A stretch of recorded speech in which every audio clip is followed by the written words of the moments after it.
and I am back with a new video on tax filing.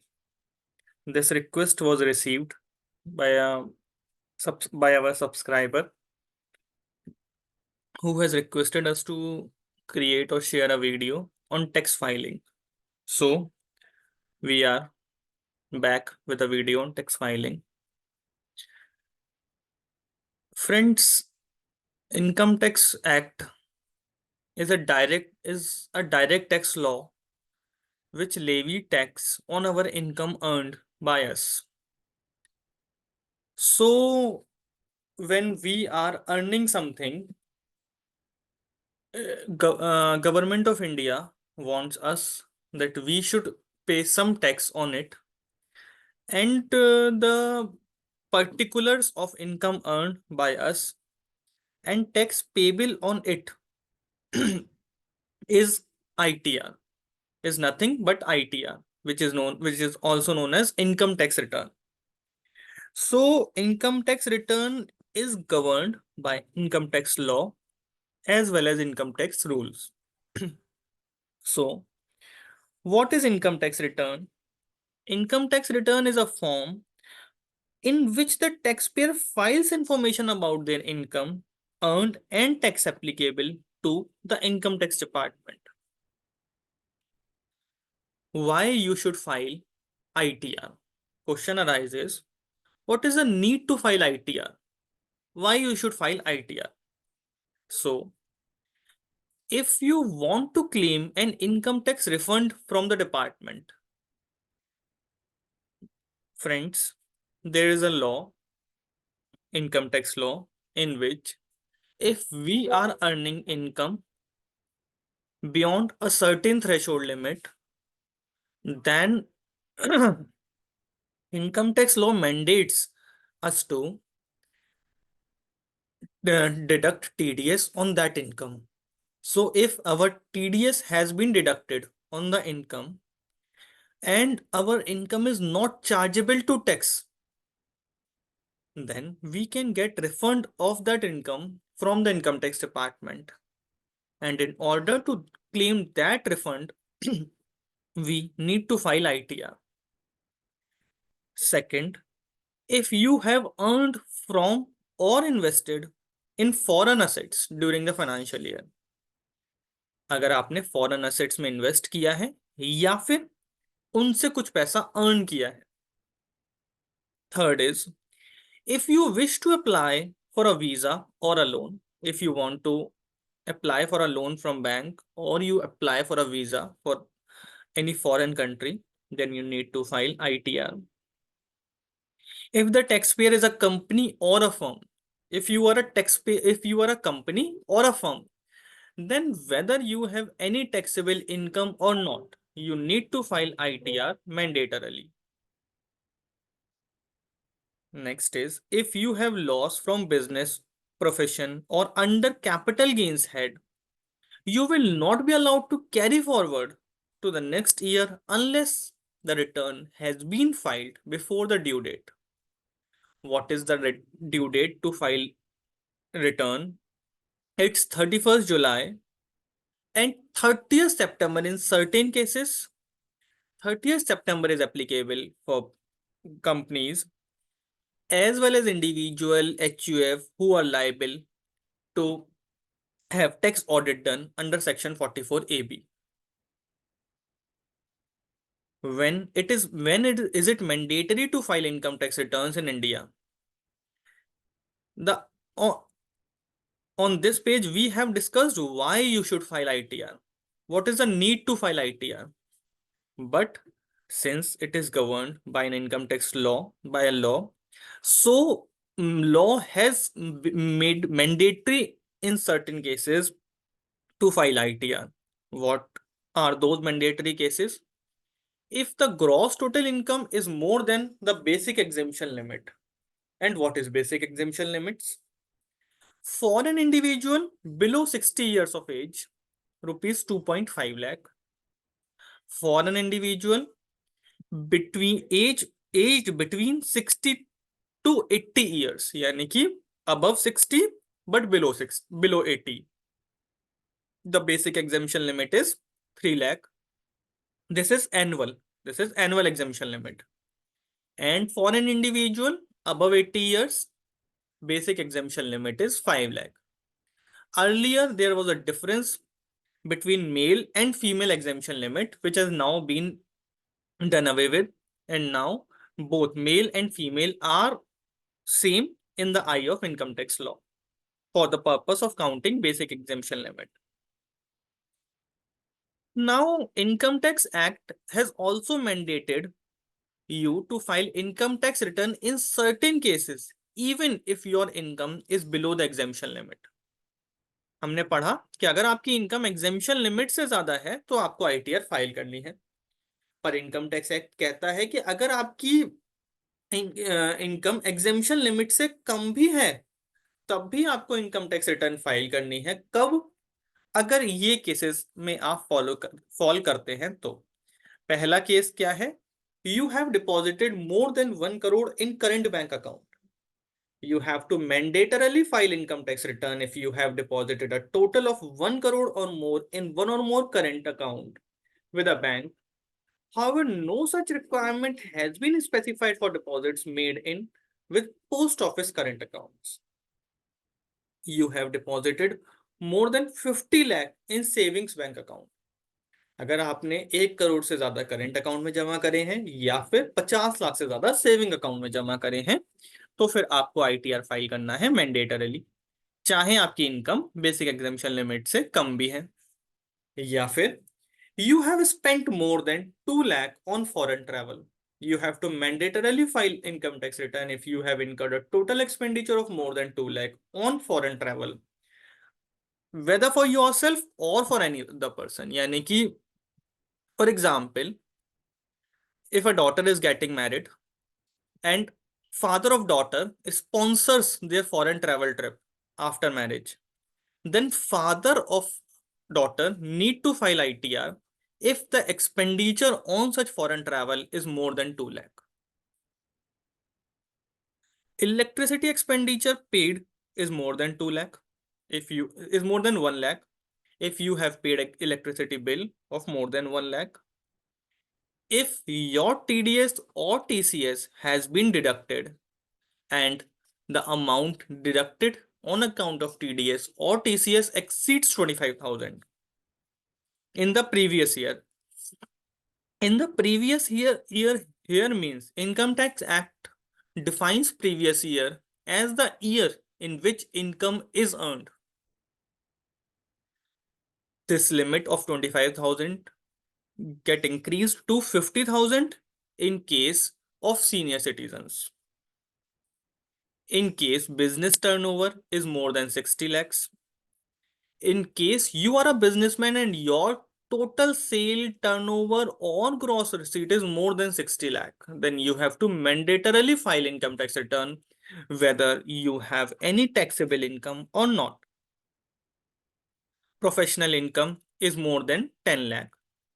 If you are a professional and your total receipts from that profession is more than 10 lakh during the previous year, you have to mandatorily file the income tax return irrespective of the fact that you have any taxable income from that profession or not.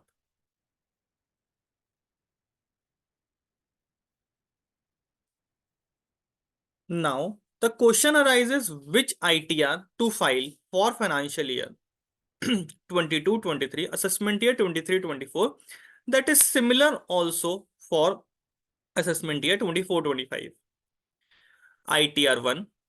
ITR 1 is applicable for resident individuals having income less than 50 lakh. But ITR 1 can be filed only if you have only 3 types of income. Income Tax Act defines income or classifies income into 5 heads. First, salary. Second, house property. Third, business profession. Fourth, capital gains.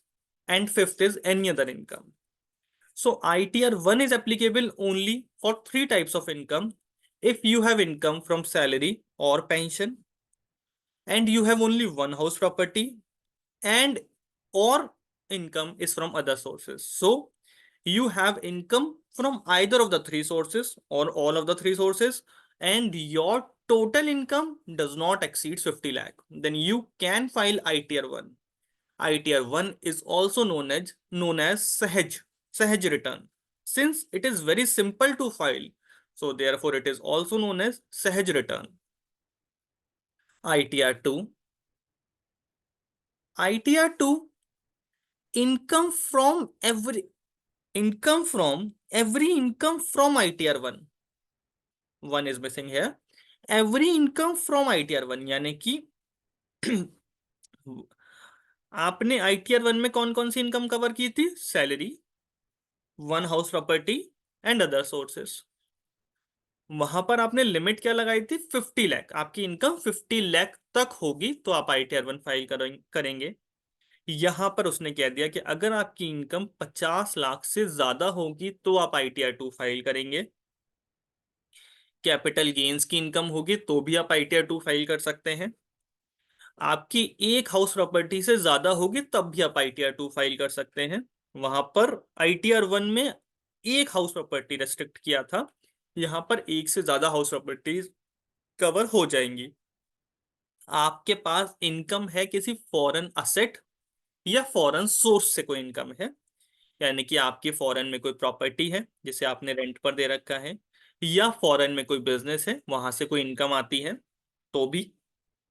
और crypto income है, crypto जो हम आजकल देख रहे हैं, virtual currency जो जिसमें सेल परचेज होकर के लोगों को इनकम आ रही है, तो अगर वो उसको कैपिटल गेन्स की तरह से रिपोर्ट करेंगे तो उनकी ITR 2 फाइल होगी, और अगर वो उसको बिजनेस इनकम की तरह से रिपोर्ट करेंगे तो वो ITR 3 फाइल होगी।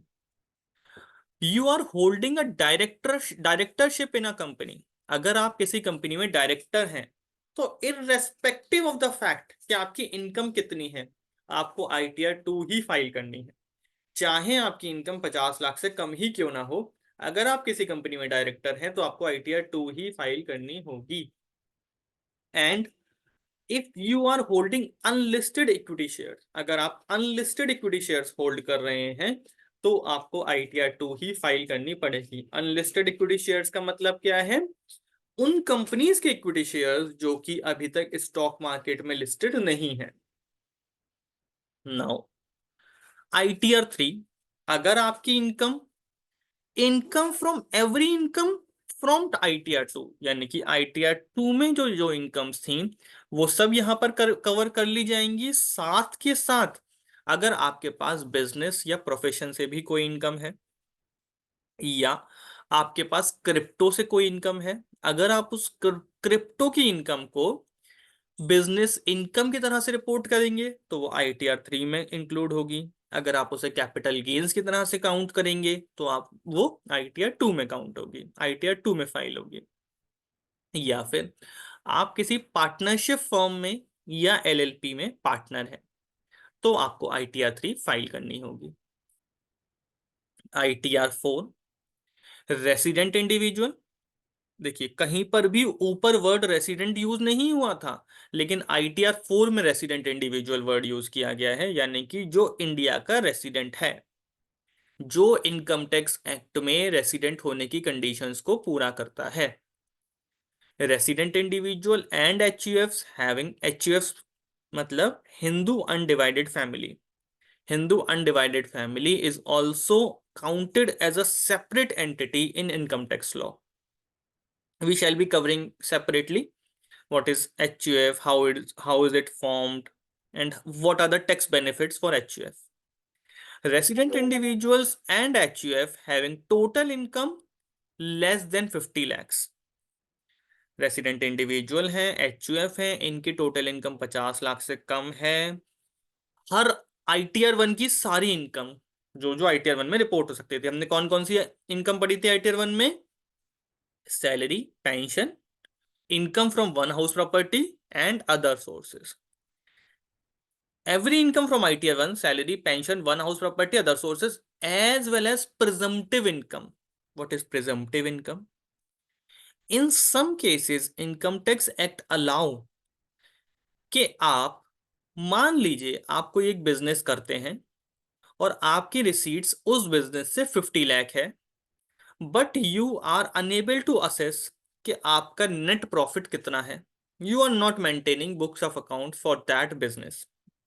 In that case, income tax allows कि आप एक presumptive rate को इनकम मानते हुए उसके ऊपर टैक्स डिस्चार्ज कर दीजिए. And what is that presumptive rate? It can be 8% for business. It can be 50% for profession. So we shall be covering those presumptive income cases in a different video. So if you are discharging your tax liability on presumptive income, you need to file ITR 4 only. ITR 5. ITR 5 is applicable to firms, partnership firms, LLP, association of person, body of individuals, AOP, as well as BOI. ITR 6 is applicable on companies who are not claiming exemption under Section 11. ITR 6 is for companies who are not claiming exemption under Section 11. And ITR 7 is for person oblique companies which are covered under Section 139 4A, 4B, 4C, 4D. We shall be covering these sections of 139 4A to 4D in a separate video, since these are very comprehensive sections in itself. So this was ITR, income tax return, who is mandated by Income Tax Act to file an ITR, what are the benefits of filing ITR, why you should file ITR, if you need to file ITR, or if you have been mandated by the Income Tax Act to file ITR, which ITR to be filed. So this was all that. Thank you very much. In case you have any questions regarding this video, kindly let me know. I will try to cover the same in a next video, or will let you know in comments in case that is not required to be created in a video. Thank you, friends.